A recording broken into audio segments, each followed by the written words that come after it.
Anjing jalan itu yang paling. Iya. Jadi guru itu bagaimana dia menyikapi siswa yang berada dalam sekolah. Dan lagi makan itu dari siswa. Terima kasih ya. Kami sepakat menyamakan. Jadi Bapak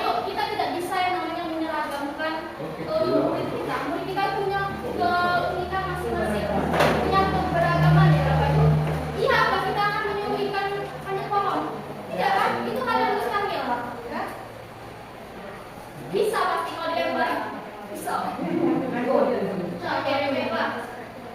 Sebelum itu, saya mau tahu sih sejauh ini tidak cuma diskusikan. Cuma dibuat kelompok ya. Dibuat kelompok di kelompok. Banyaknya kelompok coba. Ada di kertas. Gabung baik kami. Oke, kamu Yo kami ada pakai satu kali. kamu banyak tugas Indonesia ada kacau lagi. Kami ini kita ya kok ada kali ini di kita kami. Kami sih kita boleh soalnya. Tapi Yang belum baca cerita nih. jadi di situ ada situasi. Di situ ada situasi yang sering terjadi di kelas. Nah, kalau tadi Dina dibacakan situasi apa? Dibacakan kok situasi yang didapatkan. Jadi mau. Setiap pelajaran bahasa Indonesia, Bu Yuli meminta murid-murid membaca teks dalam buku dan mengisi lembar soal. Sebagian besar murid tanpa buku membaca dalam diam, tapi Dimas selalu berbicara dalam sendiri. Terkadang ia membaca keras-keras atau mengulang kata demi kata. Dimas, jangan berisik, ganggu temanmu, tegur Yuli tegas. Dimas terdiam sejenak, lalu mencoba membaca dalam hati, tapi ia malah jadi bingung dan kehilangan fokus. Setelah itu dilempur karena banyak soal yang tidak selesai. Ketika pelajaran lain, ia juga dari mengaku teman dengan mengajak bicara, guru menilai yang tidak disiplin dan keliru. Nah, kalau di sini mengatakan kalau siswa ini yang sering berbicara ini tidak disiplin dan sulit diambil pribadi untuk bapak ibu sendiri. Bagaimana cara memberikan siswa yang melakukan hal ini pas bapak ibu? Coba.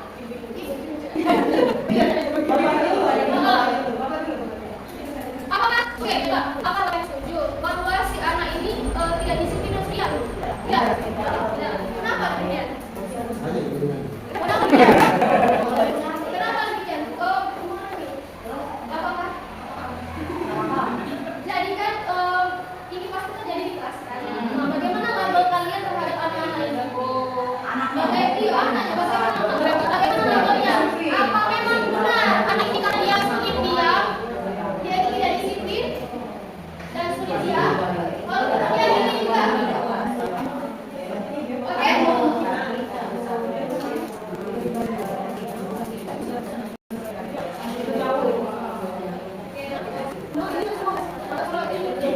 Komprominya dulu.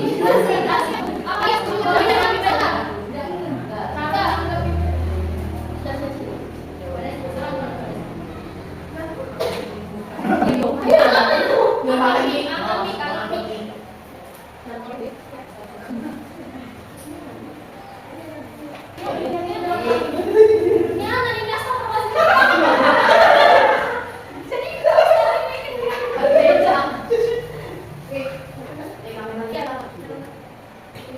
Dari kami dapat kasus setiap pagi Bu Mira mengajar dengan metode sama.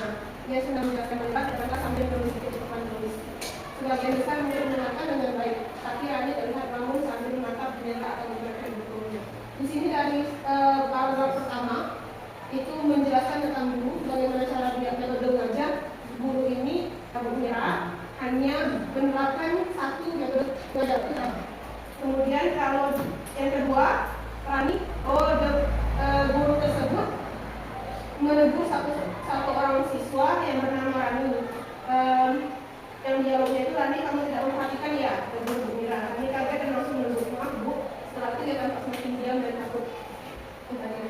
Ada kemungkinan kenapa siswa di sini aku diam atau mungkin pertama dari analisis saya dan teman-teman. Yang pertama itu kemungkinan si Rani mempunyai masalah di dalam keluarga sebelumnya, atau juga dia punya masalah jadi bawa ke sekolah ketika gurunya menjelaskan dia tidak memperhatikan. Mungkin dia di rumah ada masalah makanya dia tidak memperhatikan dan melamun pada saat jam pelajaran. Yang kemungkinan kedua, kemungkinan dia bosan dengan metode yang digunakan atau yang diterapkan oleh guru tersebut karena cuma selama. Dan anak juga kan dahulu setiap dari awal sampai terakhir dan metode dengan ceramah lebar dan lebar. Satu gurunya lebih capek, kedua siswanya lebih bosan. Dan yang kali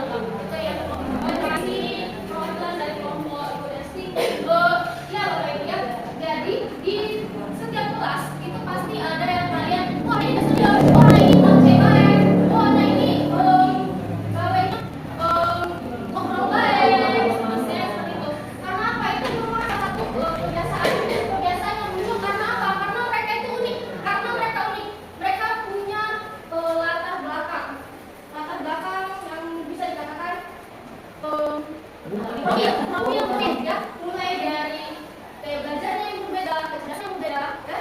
Seperti ikan, ikan punya kelebihannya masing-masing, itu berenang.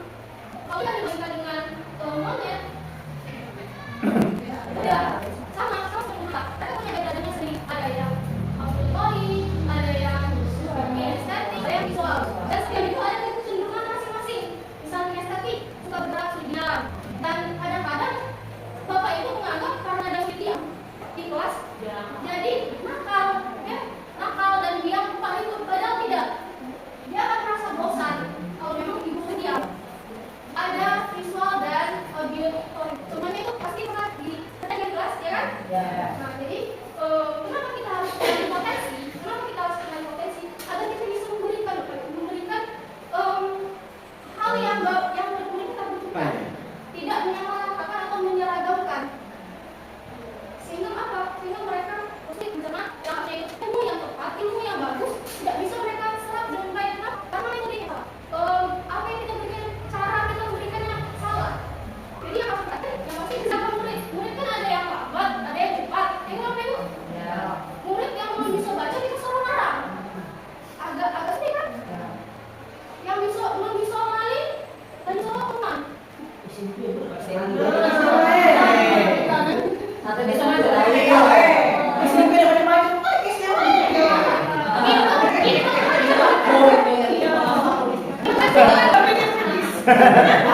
Cepat nih kan? Itu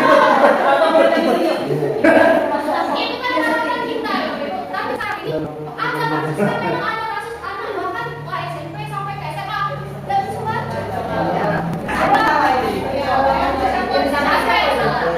Siapa yang salah? Siapa yang salah? Ngaku lah. Oke. Nah, sejauh ini saya yakin Bapak Ibu sudah mengenal sedikit ya, walaupun tidak banyak, tentang potensi. Dan saya yakin Ibu Bapak semuanya sudah melakukan yang namanya asesmen sebelum membuat program belajar. Tidak? Apa langsung cetak jadi? Ada. Nah, ada asesmen.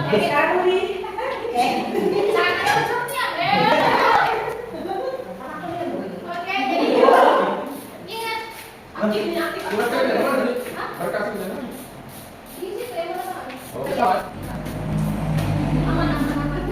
Jadi ingat, setiap anak adalah benih. Kita sebagai guru adalah petani. Siapkan tanah yang bagus, siapkan airnya, beri pencahayaan yang bagus. Biar apa? Biar dia tumbuh sehat, hebat, dan seperti itu. Oke, selamat kamu sudah mengenali jurus 1. Oh Baru satu. Enam lagi. Jangan berat karena jumlahnya. Berat karena jumlahnya. Jangan berat karena jumlahnya. Kita ini masih bagaimana? Kamu jadi salah siapa? Salah siapa? Aku. Oke, selamat datang ke kita. Kita sekarang berada di Gunung Merapi. Di sini kita akan belajar mengenai rumus kedua, yaitu kelola emosi. Ya tahu lah ya. Gunung Merapi itu panas. Nah, apakah kita dikendalikan emosi atau kita dikendalikan emosi? Oke. Dan kelola emosi. Tuh, ada pesan? Kata saya jadi di bawah kan? Aplikasinya tadi hilang gitu. Ada lagi mas? Semuanya pegang kertas Bapak Ibu. Makanya saya silakan dan dibacinya masing-masing kan? Oke, selesai ya.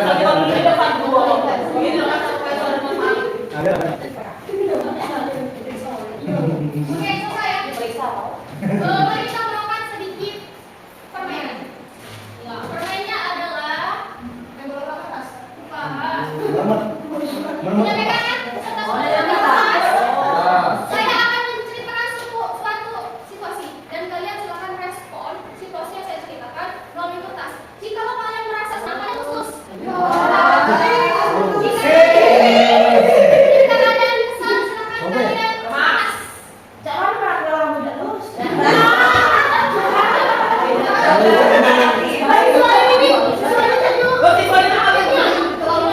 Keluarin memo.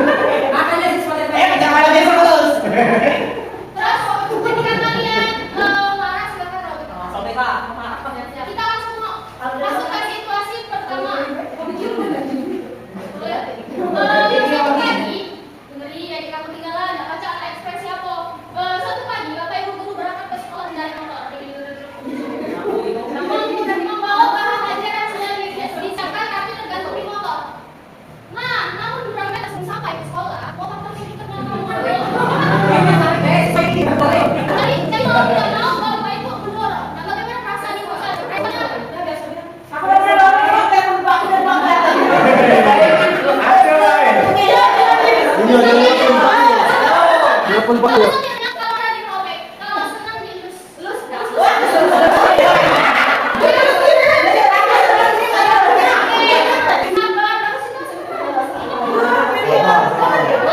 Ketika sampailah Bapak Ibu di kelas, ya, ketika semua siswa dalam keadaan yang stabil, masuklah Andi terlambat, mampu saya terlambat. Bagaimana respon Bapak Ibu sekalian?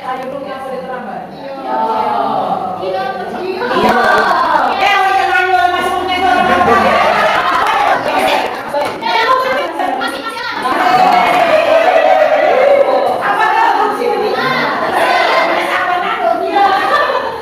Saat situasi ternyata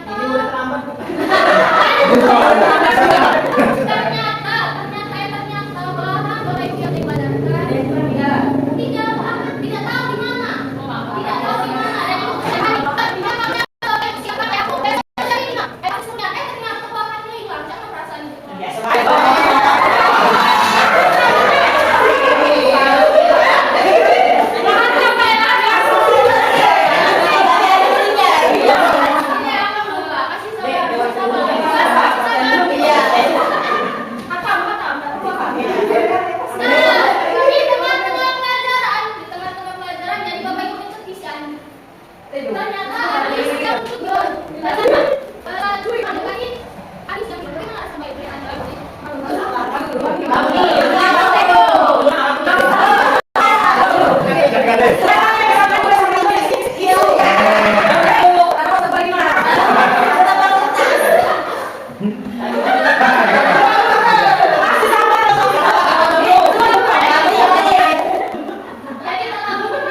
Selebar dan daun-daun.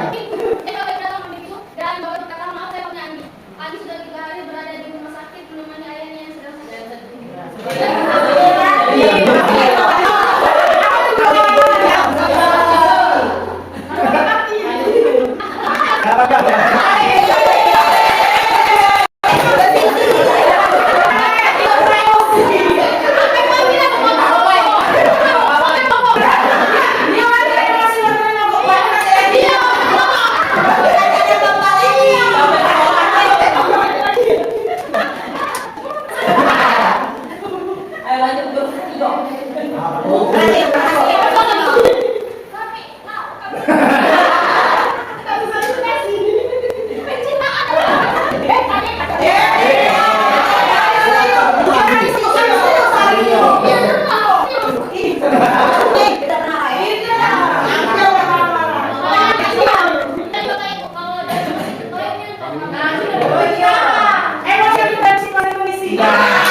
bahwa emosi itu bersifat otomatis sehingga kita tidak ngomong. Hah? Lantas apakah berarti kita tidak dapat mengendalikan emosi kita? Tenang, kalau saya berburu, it's not about managing your emotions, it's about managing your actions to your emotions. So, Oke, jadi Bapak Ibu bukan tentang mengolah emosinya, tapi reaksinya. Ya. Boleh, bagaimana boleh sedih, boleh kesal, boleh, tapi reaksi yang bukan. Ya. Jangan sampai menyakiti diri sendiri dan menyakiti orang lain, mulai dari ucapan ataupun perilaku. Ya. Makanya ketika emosi kasih dalam diri kita, kasih di dalam pikirkan tadi apa yang bisa kita lakukan. Jangan saat kondisi panas langsung belok panas. Jangan. Jadikan diri kita stabil, bisa menerapkan segala keadaannya. Oke. Kenapa boleh sih? Boleh sih Pak. Terlalu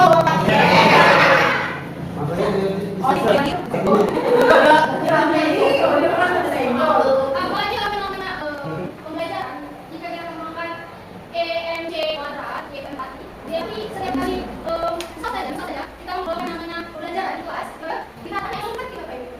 Dekati, tanya ya. Biar apa? Mereka merasa diri mereka baik. Dianggap itu tidak ada baik kalau mereka ngomong dan macam kan? Dia empati kita muncul di situ. Kalau kami yang lama, Oke,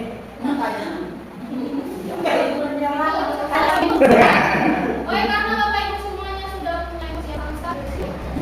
Jadi kita akhiri di sini dan tolong emosinya tadi diinformasikan. Dia mau penting. Sama saya. Dia mereka mengerti dulu rapi dan mengenali dulu semua.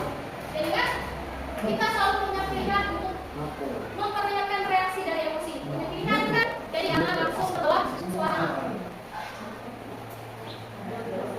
Oke, lanjut ke jurus ketiga. Selamat datang di Rayu. Sebagai pendekar yang kamu belajar dulu tumbuhkan resiliensi. Siapkan diri kamu konsentrasi, iman, pikiran akan hal-hal hati-hati.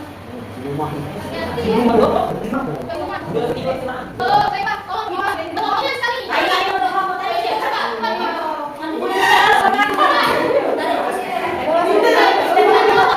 Sampai kita mulai jurus ini, saya minta Bapak Ibu semuanya membuat kelompok. Nah, di bawah sama Pak Faisal.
Boleh pakai alat bantu ya Bapak Ibu? Boleh pakai alat bantu, silakan. Asal jangan niru deh. Boleh. Boleh kepek.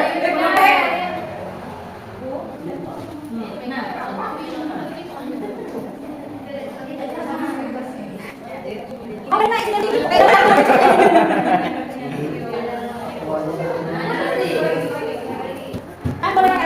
boleh pakai alat bantu.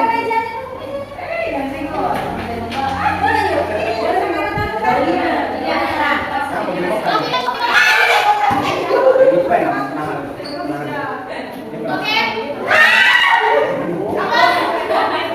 Itu sudah ya? Sudah dicoba?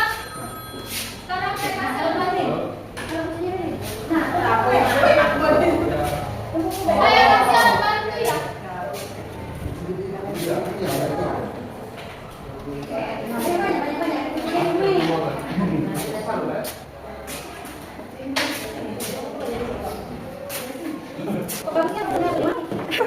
Oke.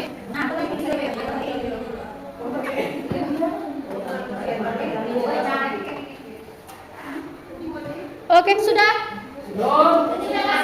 Saya sudah kasih alat bantu. Iya, Pak, tidak bisa mendirikan sini rokok. Nggak usah.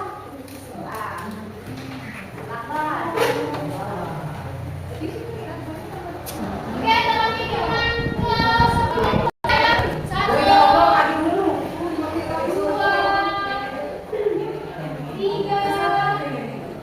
tiga, tiga setengah,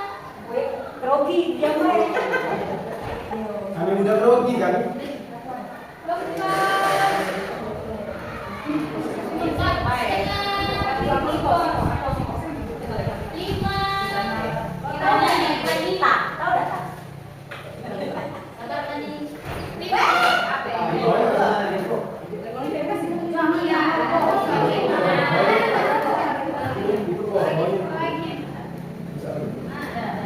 lima setengah,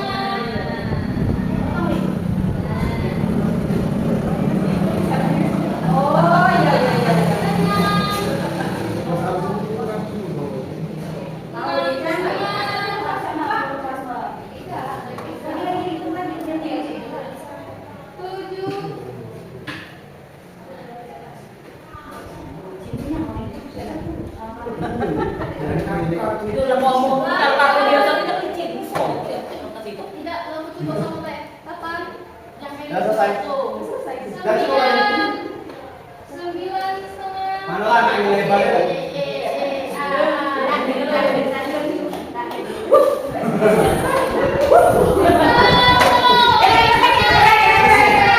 Selesai. Jadi sampai dulu. Kita akan cek ketahanan dari bola.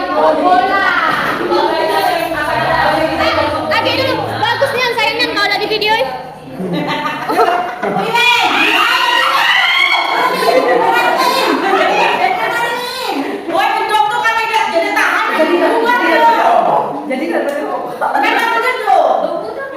Kemana mau biaya selama ini kalau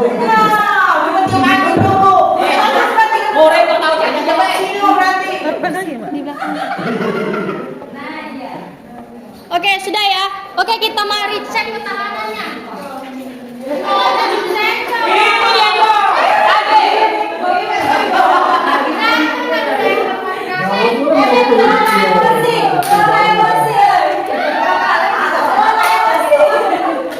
Aman nggak kira-kira ini?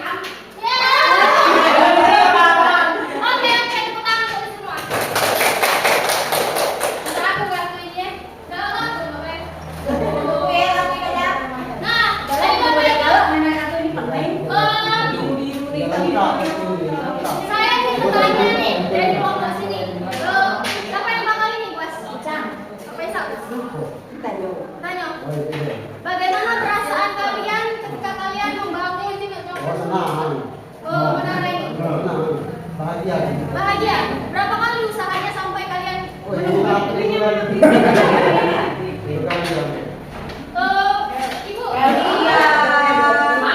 Gimana perasaan Bapak Ibu ketika menara ini bangun ternyata jatuh?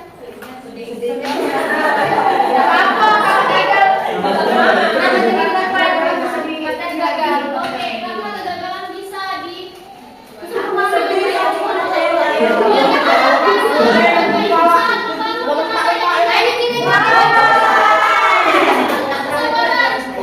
Bagaimana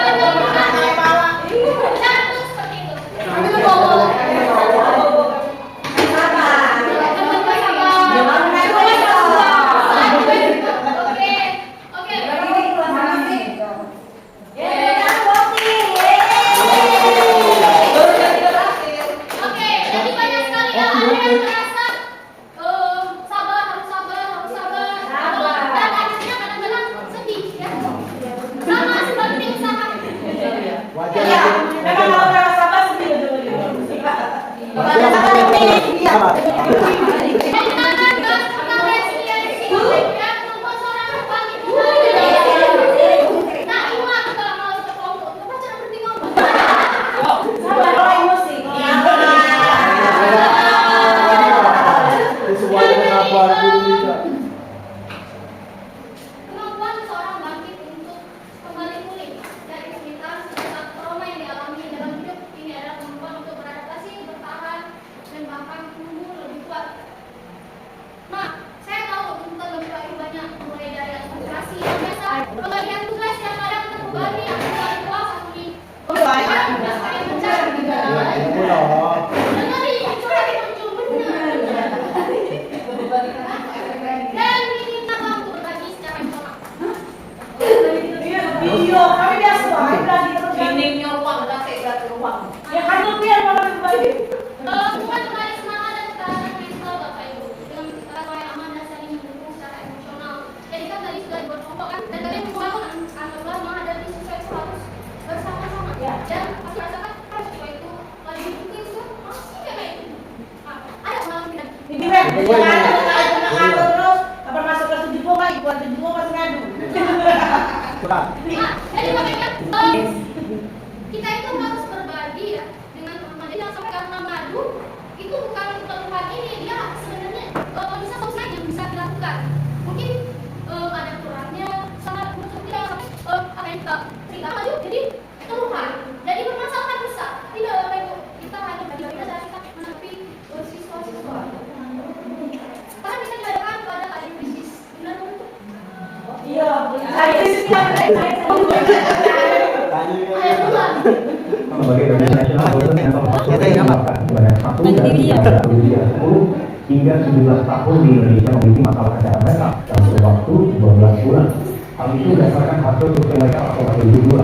Stigma negatif pada orang dengan gangguan mental membuat banyak orang tua pasien yang tidak peduli dan enggan mencari bantuan profesional.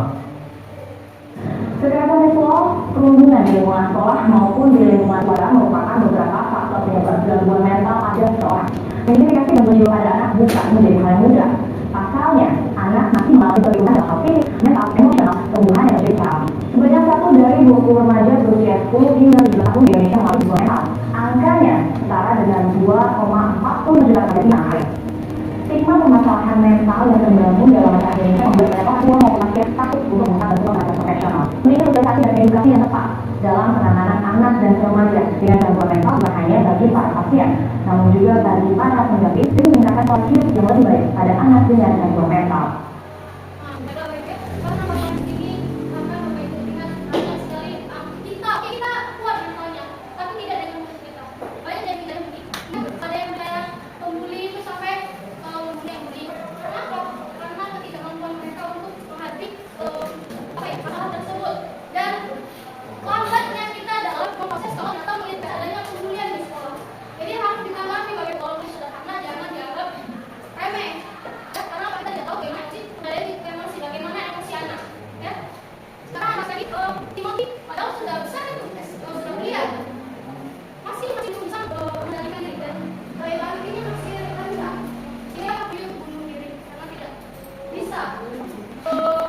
Kita bagi dari Oke, mulai sekarang mari kita lakukan kalimat yang bangun, kalimat-kalimat yang membangun.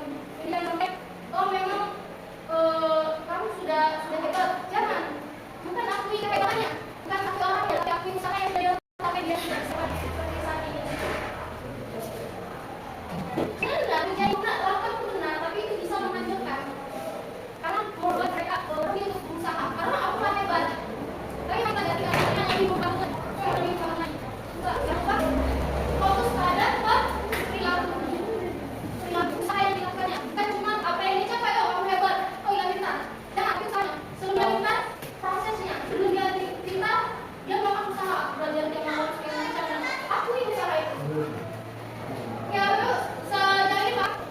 Nah ini bagus itu mengaksi dan mengapresiasi yang saya terangkan ke pesan tadi. Kasih ada 1, 2, 3, 4.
kalau emosi karena bagian kita tahu anak ini kadang-kadang kalau emosi kata-kata yang kasar, kata-kata yang kasar dan cerita dan kata-kata yang kita ke jurus kelola emosi siswa ya gitu. Karena mohon maaf bisa juga kadang kalau marah segala macam.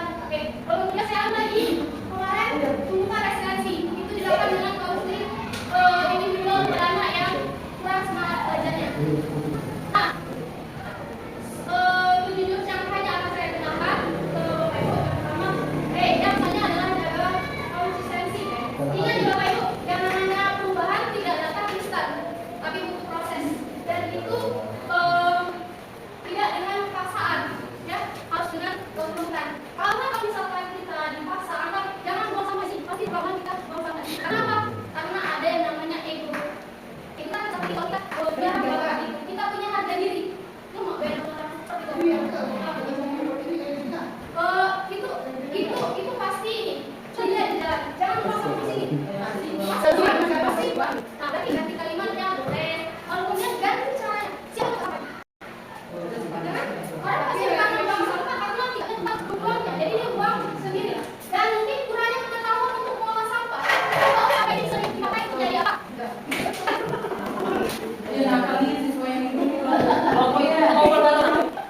Tidak, kami kok tegang lagi. Harus sabar kan? Kita bisa ubah siswa. Paham ya Bu? Lanjut, jangan pakai cuman membuat kebiasaan disiplin biasa. Karena sebenarnya kita kalau pendek, tapi biasakan untuk menciptakan disiplin positif. Kita jangan belajar. Bagaimana caranya kita beritahu, kasih ilmunya ke mereka. Jadi ikut sertakan mereka untuk menggapai apa yang ingin mereka tuju. Di sini ada Sana. oke. Sana. Yang cara kita yang tidak ingin dipaksakan. Iya. Itu boleh weh. Kasih perbedaan. Jangan makan ini. Oh, penasaran kenapa? Kenapa tidak makan? Kalau dia anak, maka itu mereka intawan yang luar biasa.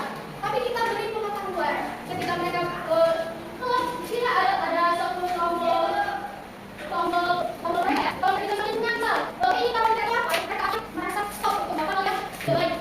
Yang harus ada orang yang kita kan, yang kita gapai dari siswa. Sama seperti kami coba, apa yang tadi ada untuk belajar ini? Tidak. Tapi ketika mereka merasa butuh, maka kita tidak. Jadi misalkan kita bisa memberikan atau membuat siswa tertekan tombol aja kita siswa itu dengan sendirinya tanpa paksaan, punya kesadaran dan tanggung jawab. Oke Bapak Ibu, sekarang saat mereka kasih jurusan mempelajari ini kita merdeka, kalau merdeka pasti sekali. Itu ada masalah. Kita mungkin pada masa baru pada siswa, tapi Siapa? Bisa apa tuh kalau itu? Udah ngomong sendiri.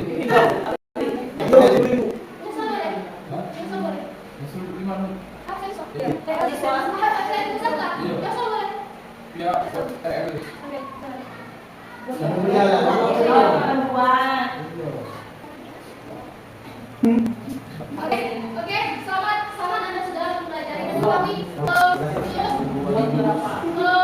jaga konsistensinya itu harus dilakukan tahap, jangan terlalu mengganggu. Kemudian dari koreksi, boleh harus berhati ketika menjadi masih dengan sama guru sesama dan lihat adalah komunikasinya. Kalau komunikasi lain sudah terlihat, Bapak Ibu, dia respon baik, ya. Berarti ada komunikasi yang baik dan efektif. Itu saya dari komunikasi apa? Baik. Kemudian bangun kolaborasi. Bangun kolaborasi. Nah, kita kadang-kadang, saya tidak paham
komunikasikan masalah siswa dengan baik. OCMC ini kita bisa saling bantu, saling bahu-membahu sehingga terbangunnya yang namanya kolaborasi. Dari guru mata pelajaran, wali kelas, guru BK, kesiswaan dan lain sebagainya. Apalagi sekarang ada guru wali, ya kan? Guru wali itu berkepanjangan tugasnya dengan siswa-siswa itu saja. Sehingga apa? Ketika kita bisa menjalin koneksi yang baik dan terbangun kolaborasi, maka disitulah situasi di dalam sekolah kita ini akan nyaman, aman, dan menyenangkan. Yang tidak menyenangkan apa? Karena kita tidak paham atas tugas kita, tidak paham bagaimana caranya, komunikasi kita kurang lancar.